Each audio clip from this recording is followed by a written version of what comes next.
দলবল নিয়েতে mobile tower বিদ নিয়েতে অভিযোগ রাখাবে না TMC Congress councillor coordinator Barun Banerjee বিরুদ্ধে নিয়ে ঘটন તો હુયાકાના વેસ્ટ બેંગોલ પોણત ઉત્તર દિનાજપુર હોનોતરેના રાયગંજ શક્તિનગર ટોઠારે અતોહડા કથા લેકાતે બાડાયો કાના જે શક્તિનગર ટોઠારેના ડહીરે અડી માળાંગ ખોનકે મિંદો બોંગા બુરુ से कीर्तन हुई दिकाना और ओना डहिरे गे TMC Congress councillor coordinator Barun Banerjee साथे अटेकान कमियर को मोबाइल टावर बिद रिया को कुरुमुटुयत काना ओनाते ओना टोठारेन हर विरोध को सदरा कादा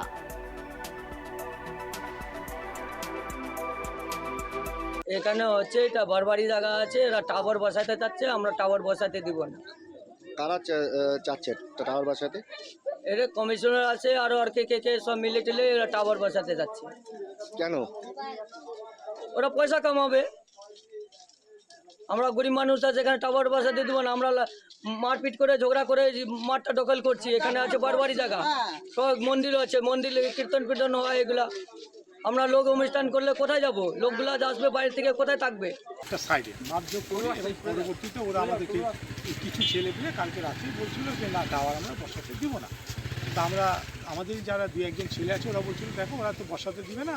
আমি বলতাম দরকার নেই, না বসালে না বসা, তাদের কী যাবে? আমার ঘরে তো 5 টাকা ঢুকবে না যে আমাকে ওখানে যে বসাতে হবে।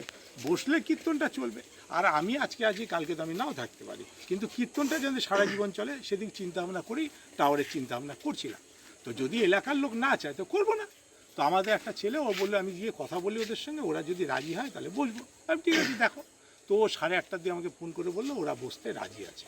তা আমি বললাম ঠিক আছে, আমি আসলাম, এসে বসলাম। এখানে বেশিরভাগ ওদের কথা যে এটা বসালে এলাকার লোকে ক্যান্সারে বা অন্যান্য রোগে মরে যাবে এই রকম। আমি ওদেরকে বুঝালাম যে রায়গঞ্জে বড় বড় জায়গাতেই কিন্তু বিশেষ করে বুদ্ধিজীবী যারা আছে তাদের জায়গায় কিন্তু টাওয়ার বসানো আছে। গাজী ঘোষের বাড়িতে, তারপরে কংগ্রেস পার্টি অফিসে, পৌরসভার মাতৃসদনে, মেডিকেল কলেজে, হাসপাতালে, তারপরে নদ যে কাউন্সিলর তার বাড়িতে, আমার শ্বশুরবাড়ি আছে দেবীনগর সেখানে, তো আমাদের দেবুদা জিপি যে ছিল আগে তার বাড়িতে।